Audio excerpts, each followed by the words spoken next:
Estamos en el famoso, archiconocido capítulo 11 de Hebreos. Yo os invito a que abráis la Biblia por el capítulo 11 de Hebreos. Vamos a leer hoy desde el versículo 23 al versículo 28. Solo por recapitular un poco, Hebreos capítulo 11 no es un listado de los héroes de la fe. Podríamos decir que hay héroes de la fe, pero no es principalmente un listado de los héroes de la fe. Hebreos 11 va acerca de la fe. Y nosotros estamos estudiando en Hebreos 11 cómo todos estos hombres mostraron lo que es la fe en acción. Eso estamos viendo, la fe en acción. Hoy vemos aspectos de la fe con el testimonio de un tal Moisés. Creo que a todos vosotros os suena, pero estoy seguro que hoy vais a aprender algo que a lo mejor no sabíais. Es difícil. Mira que se ha dicho, se ha hecho, se ha escenificado en series, películas animadas o incluso reales acerca de la vida de Moisés, pero hoy vamos a ver aspectos de la fe con el testimonio de Moisés, cuya primera elección fue identificarse con el pueblo de Dios por fe. Entre todas las elecciones que tuvo en su vida, la que tuvo que decidir como la más importante, él eligió identificarse con el pueblo de Dios, por fe. Y eso vamos a ver. Hebreos capítulo 11, vamos a leer desde el versículo 23, donde lo dejamos, y vamos hasta el versículo 28. Dice, por la fe, Moisés, cuando nació, fue escondido por sus padres por 3 meses, porque lo vieron niño hermoso y no temieron el decreto del rey. Por la fe, Moisés, hecho ya grande, rehusó llamarse hijo de la hija del faraón, prefiriendo ser maltratado con el pueblo de Dios antes que gozar de los deleites temporales del pecado, teniendo por mayores riquezas el oprobio de Cristo que los tesoros de los egipcios, porque tenía puesta la mirada en la recompensa. Por la fe dejó a Egipto, no temiendo la ira del rey, porque se sostuvo como viendo al invisible. Por la fe celebró la Pascua, la aspersión de la sangre, para que el que destruía a los primogénitos no los tocara a ellos. Oramos, hermanos, y pedimos la bendición del Señor sobre este texto precioso. Padre, muchísimas gracias te damos en esta mañana por tu misericordia renovada con nosotros. Hoy celebramos nuestra salvación gracias a que tú, Señor, has decidido que haya un nuevo día. Señor, hoy podemos estar aquí porque tú nos has atraído, nos has llamado, nos has convocado. No es casualidad que estemos aquí y yo quiero primeramente darte las gracias y adorarte por ello y al mismo tiempo pedirte que ya que estamos aquí, Señor, no salgamos de este lugar de la misma forma. Señor, hoy nos enfrentamos, nos exponemos a tu palabra nuevamente y sabemos que tu palabra tiene poder, tanto que puede penetrar nuestra alma hasta partirla en 2. Señor, yo te ruego que ese efecto ocurra hoy en cada uno de nosotros. En el nombre de Jesús. Amén. Hermanos, la fe de Moisés empezó con la fe de sus padres. Eso dice el versículo 23. La fe de Moisés empezó con la fe de sus padres.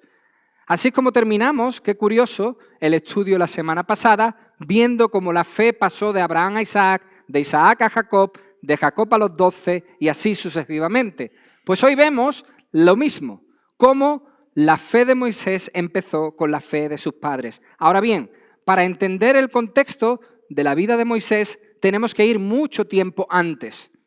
Tenemos que ir a Jacob. Jacob tenía 12 hijos, uno era José. José, por celos, por envidias, fue vendido a una caravana que se dirigía a Egipto y llegó a Egipto como esclavo. Pero después de mucho sufrimiento, el faraón de Egipto hizo a José el segundo hombre más importante de todo el imperio, de todo el reino del faraón. Sabemos la historia. Había hambre en el mundo. Los hermanos de José, hijos de Jacob, van a Egipto. José, después de algunos encuentros, se revela a ellos, les dice que es José, que todo lo que ellos pretendieron hacer como mal, Dios lo había utilizado para bien, y dice, por favor, que papá vuelva, que papá venga con vosotros y os estabilizáis aquí en Egipto. Aquí hay mucha tierra, aquí hay abundancia, no os va a faltar de nada. Jacob decide ir a Egipto y se establece con todos sus hijos, sus nueras, sus nietos en Egipto. Allí, en Egipto, es donde ellos están. ¿Qué ocurre? Que entran unos pocos, solo la familia de Jacob, pero esa familia empieza a multiplicarse y a multiplicarse y a crecer y a crecer. El faraón, en ese momento, viendo el crecimiento del pueblo hebreo, teme que se hagan fuertes y les dominen. Temen que el pueblo se haga tan grande que al final acaben ellos con los egipcios. Para evitarlo, da una orden cruel. Éxodo capítulo 1, versículo 22. Esta es la orden cruel del faraón. Echad al río a todo hijo hebreo, ¿se entiende? A todo hijo varón que nazca y preservar la vida de toda hija. Tirad al río y asesinar a todos los niños, todos los bebés de los hebreos. Hubo un matrimonio de la tribu de Leví. Éxodo capítulo 6, versículo 20 nos dicen que sus nombres eran Amram y Jocabet, que al ver nacer a su segundo hijo varón, ya tenían uno que se llamaba Aarón y otra que se llamaba Miriam, pues al ver nacer a su segundo hijo varón, al cual ellos no le ponen por nombre Moisés, ellos aparentemente no le ponen ese nombre. Aparentemente no, la Biblia dice que no le ponen ese nombre, que ese nombre se lo pone la hija del faraón, ya lo veremos más adelante. Pero al ver nacer a este segundo hijo varón, dice que sintieron algo especial. Versículo 23, lo hemos visto. Vieron que el niño era hermoso. Aquí los andaluces tenemos un problema, porque niño hermoso entendemos un niño rechoncho, rechoncho, rechoncho. ¿Qué niño más hermoso? No. Hermoso no tiene nada que ver con el estado físico de Moisés, la guapura de Moisés, sino hermoso significa que era un niño especial. Vieron en él algo especial, lo que también dice Éxodo en el capítulo 2, versículo 2, que era un niño especial. Es como si los padres pensaran o supieran por revelación que este niño iba a tener un papel importante, un papel vital en la liberación que estaba a punto de llegar. Esto es un dato muy importante. ¿Por qué? Porque ya se habían cumplido los 400 años que se le dijeron a Abraham.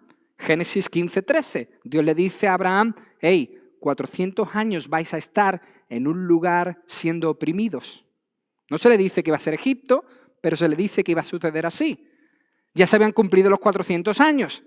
Ellos entienden que era el momento, habían creído y confiado en esa promesa, en esa palabra de Dios y por lo tanto ven que su hijo nace, que es especial y que el tiempo ha llegado. Saben lo que Dios había prometido, sienten que quizás Dios tenía un propósito reservado para ese hijo, un propósito especial para ese niño. Por fe, dice la Biblia que lo esconden, lo meten en una cesta bien sellada, la cual colocan en el río, confiando que esa cesta estaría en las manos de Dios y la dejan ir río Nilo hacia abajo. ¡Qué momento! ¡Qué difícil! La Biblia dice que es la hija del faraón, ahora daremos datos acerca de ella, quien lo encuentra. Siente compasión de ese bebé hebreo y decide hacerlo su hijo adoptivo. Es ella la que le llama Moisés. Es ella que dice, porque lo encontré en las aguas, su nombre será Moisés. No obstante, el niño necesita cuidados. El niño necesita leche. Hermanos, no existía farmacias, Ero o Mercadona para ir por un bote de leche y preparar algún biberón. No. Se necesitaban cuidados que ella no podía ofrecerle. Miriam, la hermana de Moisés, que iba siguiendo la cesta por el río, quien iba siguiendo los movimientos de esa cesta, al entender que la princesa está hablando de esto, que la princesa está hablando de cómo iban a cuidar a este niño con sus criadas, que son las que encontraron la cesta, Miriam, dirigida por el Espíritu Santo de Dios, dice, yo tengo quien le cuide. Perdonadme que me meta en la conversación, pero yo tengo a alguien que puede cuidarle. ¿Quién? Su madre, Jocabed. Tengo a una nodriza que puede amamantar al niño. A la princesa le parece un plan perfecto. Así, hermanos, Moisés vivió sus primeros años de vida con sus propios padres biológicos, quienes con total seguridad le transmitieron la fe en el Dios de Abraham, el Dios de Isaac, el Dios de Jacob. Moisés, hermanos, crece sabiendo que es hebreo, que pertenece al pueblo hebreo y conociendo las costumbres y la fe de su pueblo. Hermanos, sus padres pasaron la fe a Moisés no solo diciendo que creyera, pasaron su fe no solo diciendo debes confiar en el Dios de Abraham, Isaac y Jacob, sino también afirmándoles que ellos, los hebreos, eran el pueblo escogido por Dios para liberarlo, hacerlo su propio pueblo y llevarlo a la tierra prometida. Sus padres crecieron no solo diciéndole que creyera, sino también diciéndole que el pueblo donde él estaba tenía una identidad y sobre todas las cosas un futuro que Dios les había prometido. Hermanos, los padres confiaron que eran parte de ese plan que estaba por encima de todo lo que estaba pasando en sus circunstancias. Los padres de Moisés, Amram y Jocabed, entendieron que el momento estaba llegando, conocían las Escrituras perfectamente y sabían que era el momento donde Dios iba a cumplir su promesa. La fe de Moisés empezó con la fe de sus padres. Hermanos, esto es una enseñanza en sí misma. Con el versículo 23 ya podíamos cerrar el estudio de hoy. No solo le dijeron debéis creer, sino que le dijeron a Moisés, este es tu pueblo. Esta es tu gente. Identifícate con estos.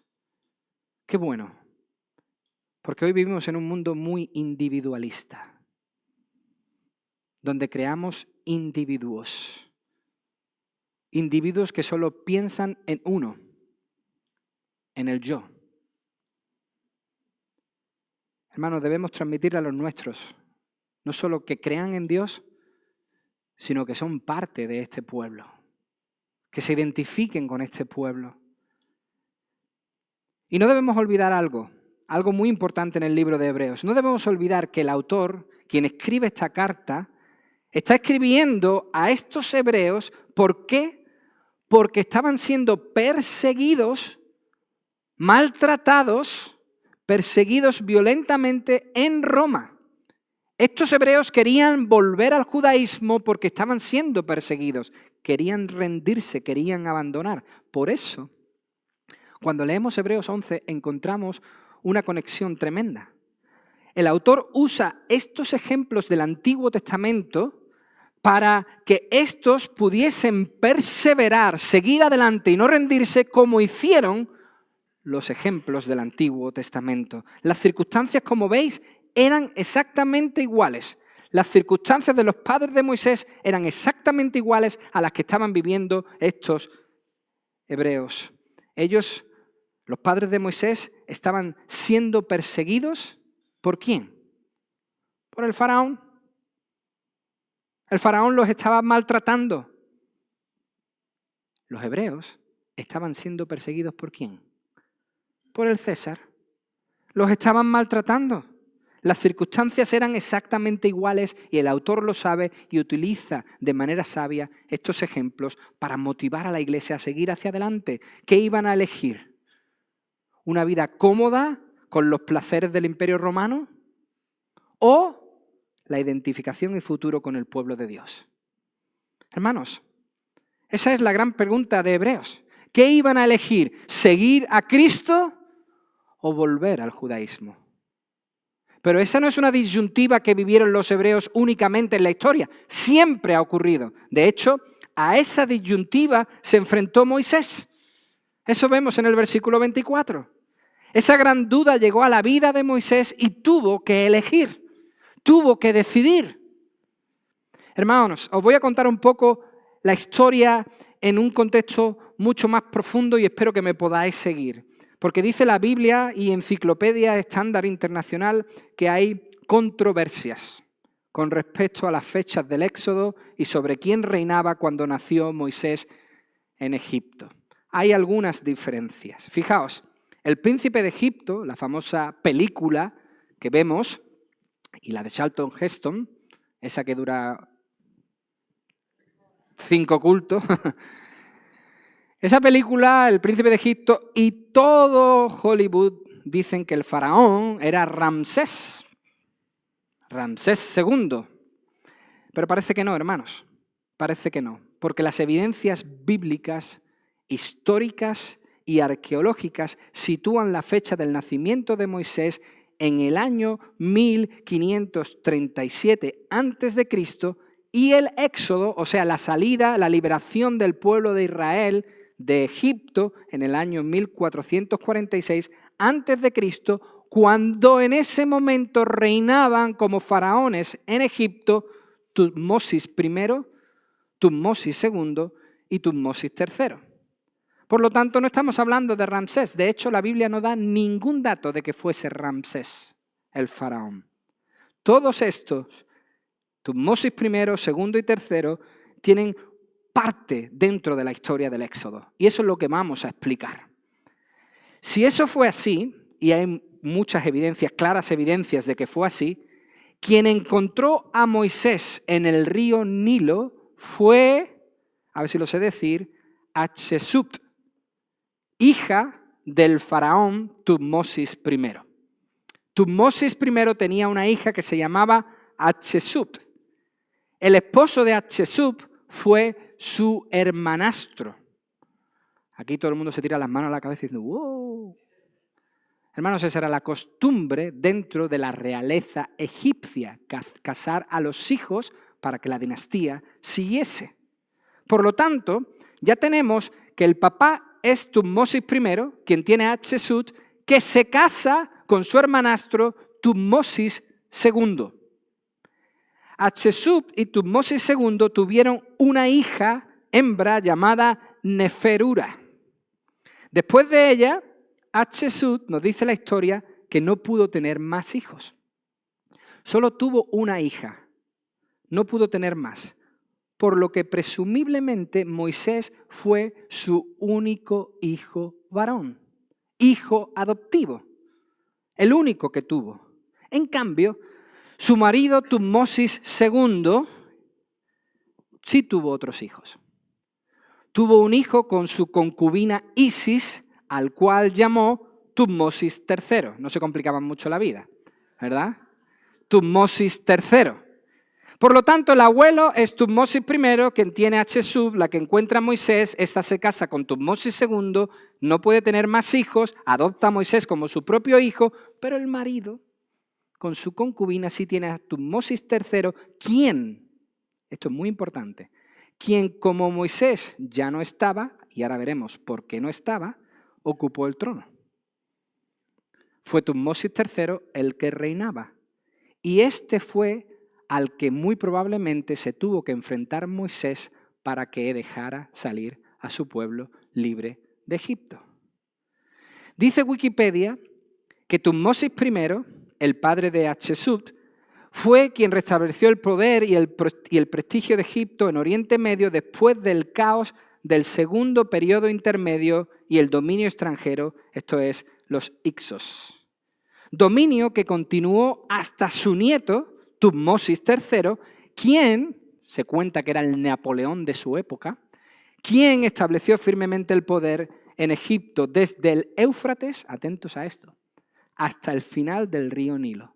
Por lo tanto, tenían el control de todo Oriente Medio, completamente controlado por este Tutmosis III. Pues bien, hermanos, en ese ambiente donde los faraones eran considerados semidioses, creció Moisés. Se crió Moisés. Esteban, en el libro de los Hechos, capítulo 7, versículo 22, antes de morir apedreado, nos dice que Esteban dijo acerca de Moisés que fue educado en toda la sabiduría de los egipcios y que era poderoso en palabras y acciones. Hermanos, nada de tartamudo, como muchos han creído que Moisés era. Que porque el que hablaba era Aarón, muchos pensaban que es que Moisés era tartamudo. No era tartamudo. Dice Esteban que era educado en toda sabiduría de los egipcios y poderoso en palabras y acciones. Hermanos, Moisés tuvo acceso a toda la sabiduría existente en Egipto. Moisés aprendió de la civilización egipcia en la escuela más alta, la escuela de los sacerdotes. Sabía leer y sabía escribir. Y diréis, wow. No. Atentos a esto. Si sabía leer y sabía escribir, probablemente aprendió más de 700 caracteres de la escritura jeroglífica egipcia.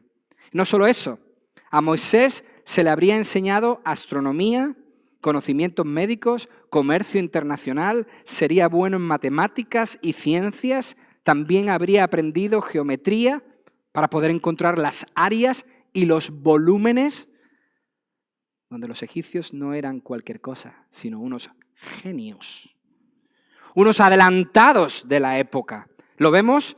¿Dónde? En las pirámides, en sus famosas pirámides. Dice Wikipedia que la gran pirámide Giza, la más antigua y grande de todas las pirámides, es sublime. Fijaos, se estima que fue construida con unos 2,3 millones de bloques de piedra. ¡Wow! Cuyo peso medio es de 2,5 toneladas por bloque, aunque hay algunos de entre ellos que llegan a pesar hasta 60 toneladas. Por eso tardaron en construir esa pirámide 20 años. Impresionante. Nada más que tenemos que considerar las riquezas con las que estos faraones se enterraban dentro de estas pirámides para darnos cuenta. Nada más que tenemos que ver, por ejemplo, cómo se enterró Tutankamón para entender la riqueza de los egipcios. A Tutankamón lo enterraron con un trono de oro, una efigie de oro magníficamente ejecutada del rey, un ataúd interior de oro macizo adornado con joyas. Dice National Geographic que numerosas prendas de Nilo, como túnicas, camisas, faldas o guantes, fueron encontradas en esa tumba. Disponía de ánforas de vino, cada una con la etiqueta que indicaba la cosecha, la clase, el viñedo e incluso el nombre del cosechero. Platos preparados y guardados en recipientes, Tupperware de la época, que contenían patos y carnes y un gran número de armas, tanto defensivas como escudos o corazas, como ofensivas, lanzas y espadas. Hermanos, Egipto era la potencia mundial de esa época. El faraón, el Napoleón de su tiempo. Templos gloriosos, enormes pirámides, tierra fértil que proporcionaba abundantes cosechas. De hecho, se ha descubierto que un solo terrateniente de la sexta dinastía poseía 1.000 vacas, 760 burros, 2.200 cabras y 1.000 ovejas. Uno solo. Como posible futuro faraón, Moisés estaba destinado a poseer todo eso y convertirse así en un dios. De hecho, ya tenía nombre preparado. Horus, reencarnado. Poder, sabiduría, inteligencia, riquezas, veneración, el mundo en las manos de Moisés. Como vemos, Moisés creció en poder, riqueza y grandeza. Hoy dicen que todo está a un clic, ¿verdad? Moisés lo tenía mucho más fácil.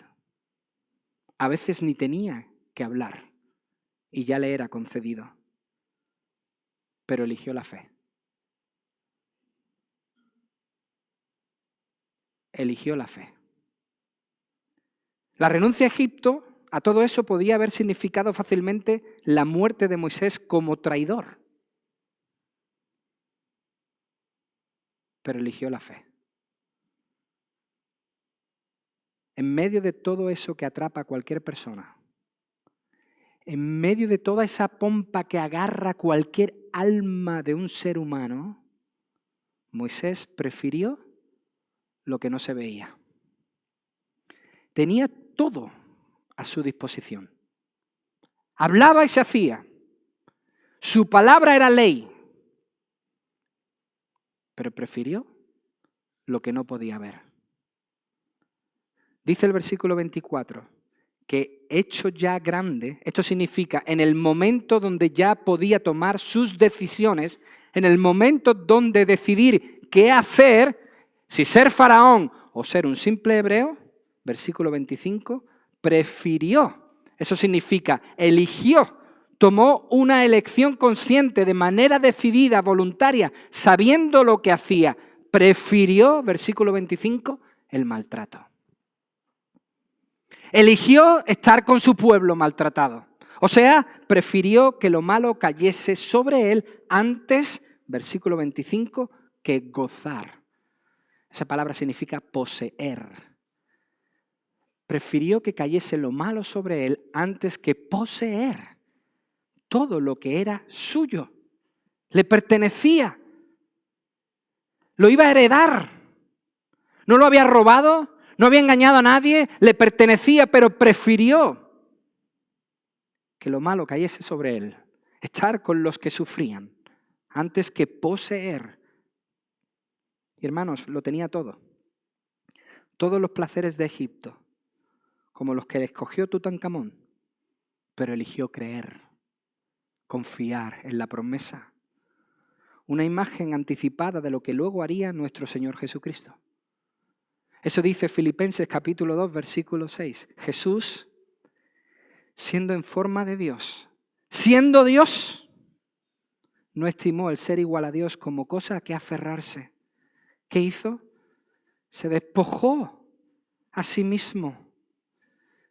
Se quitó, digamos, ese traje glorioso y se puso otro, el de un siervo. Tomó la forma de siervo y se hizo como los hombres, como tú y yo, de carne y hueso, semejante a los hombres. Más aún, llegó más lejos. Estando en esa condición de hombre, hallándose en esa condición, se humilló más abajo. No fue como un hombre cualquiera.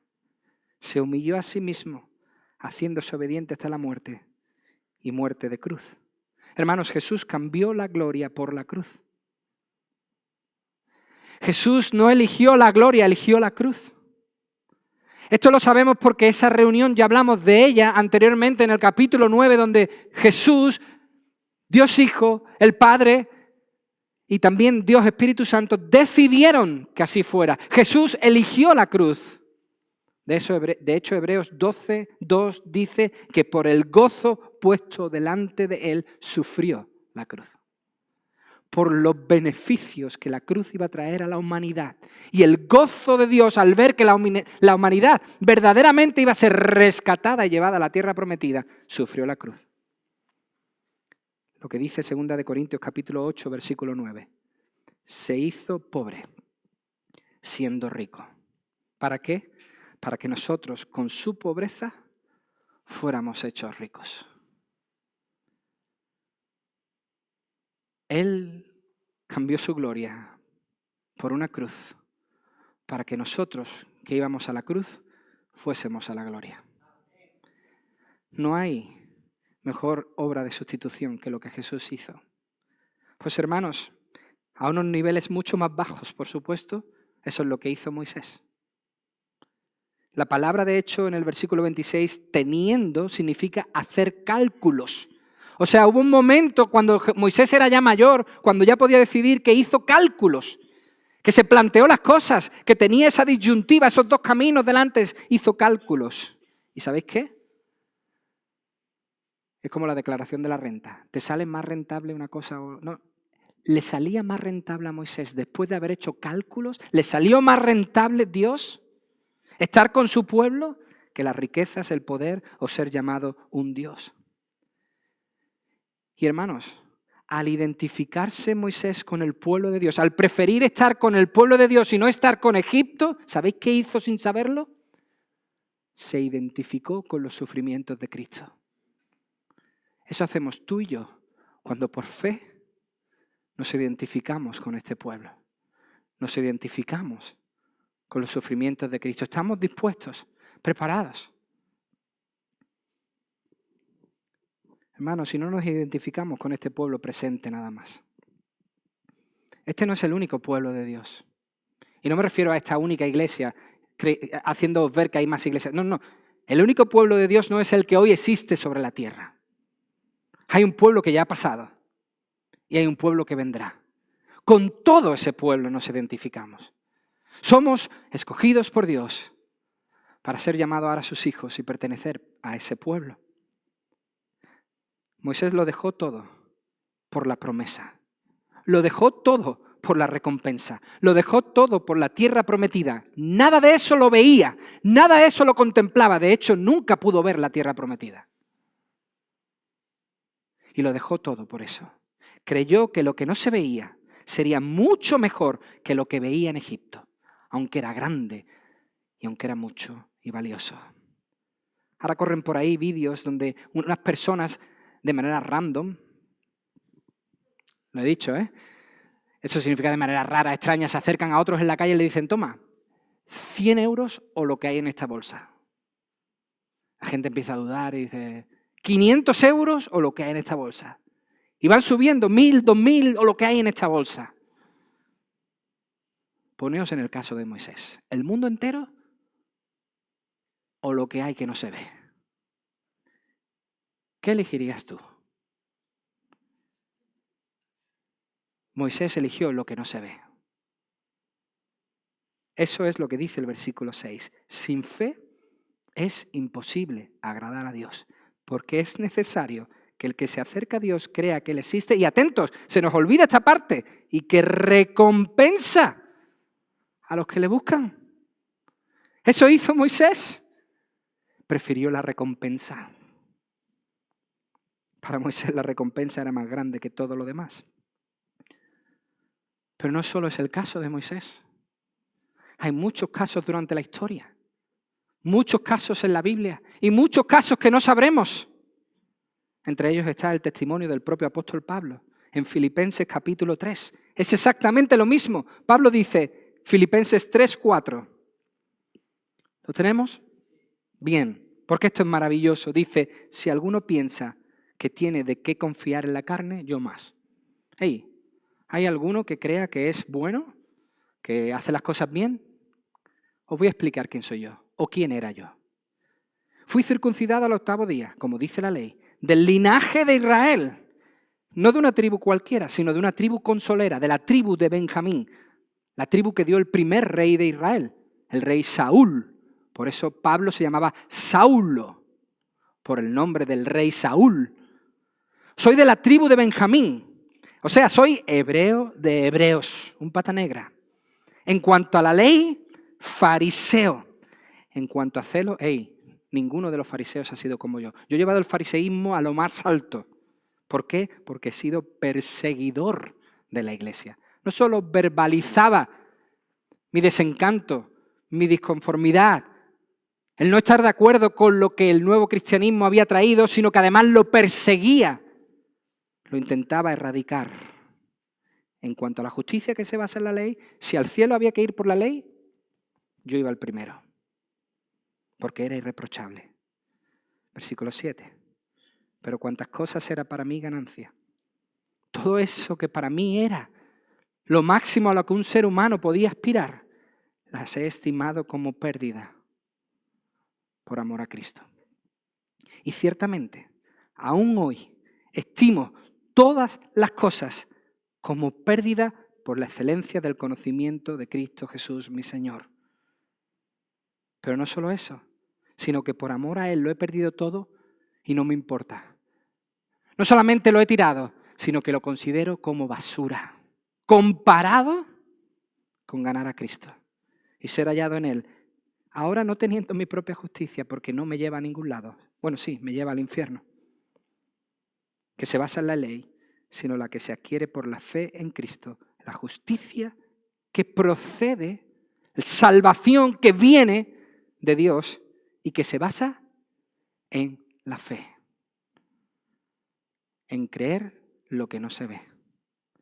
Pablo dejó todo para identificarse con Cristo y al mismo tiempo identificarse con la iglesia.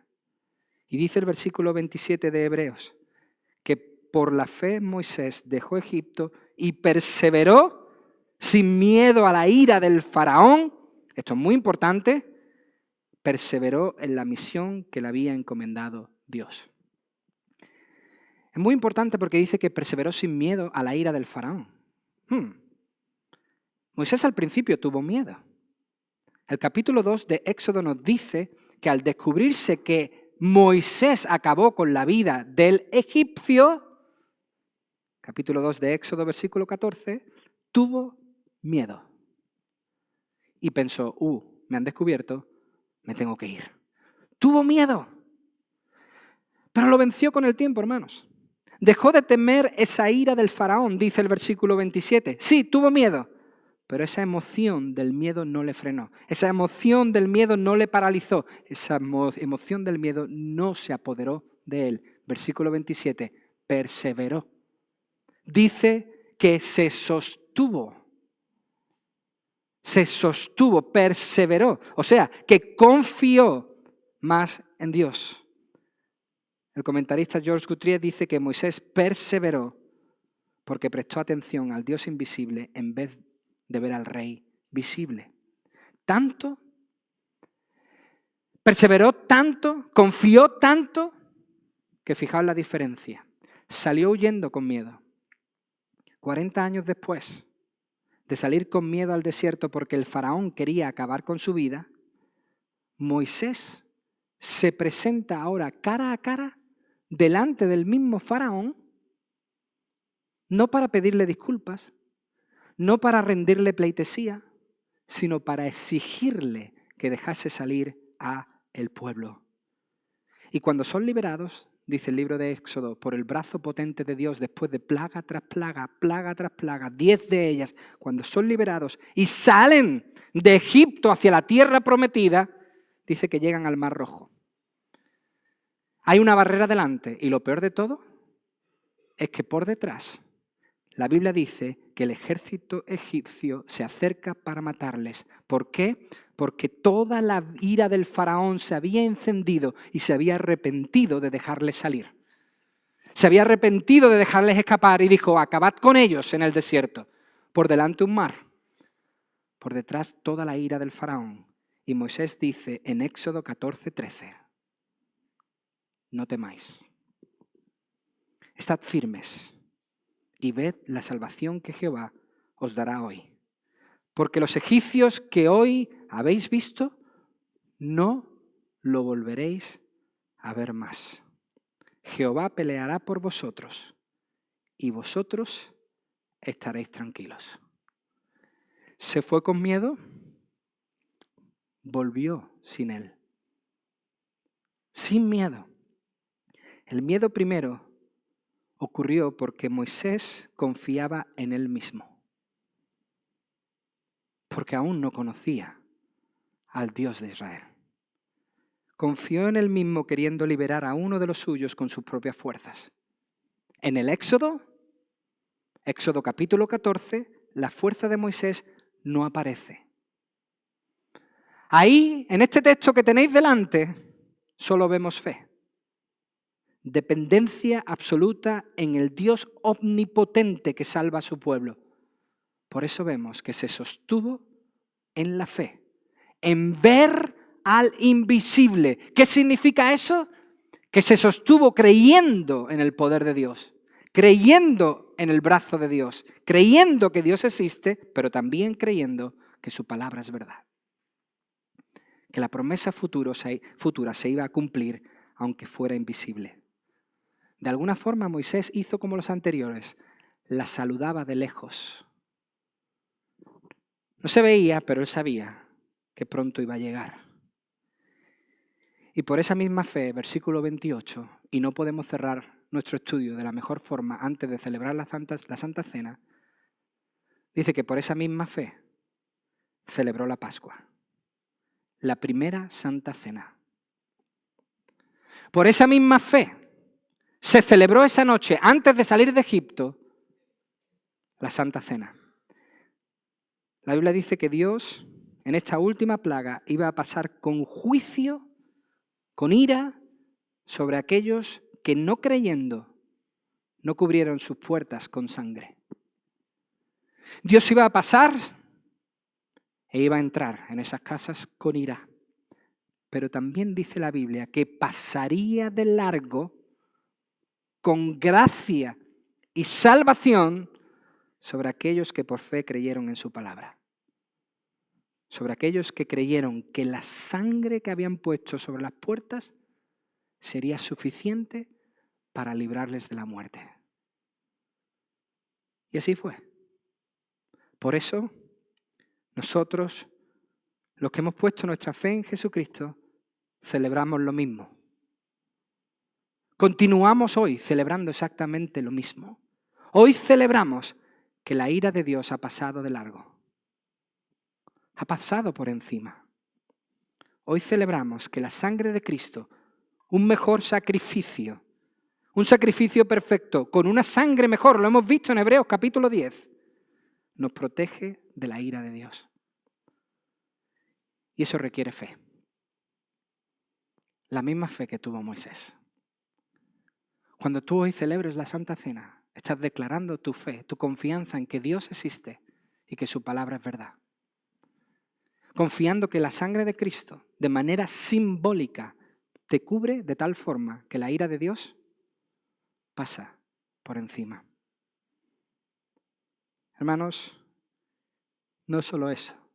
Cuando celebramos esta Santa Cena, nos identificamos con el pueblo de Dios diciendo que aquí es donde debemos estar. Como lo hizo Moisés. Pudiendo tenerlo todo, decidió estar con el pueblo de Dios. ¿Está tu fe puesta en tus posesiones? ¿En tu dinero? ¿En tu trabajo? ¿En lo que te van a dar más adelante? ¿En promesas de este mundo?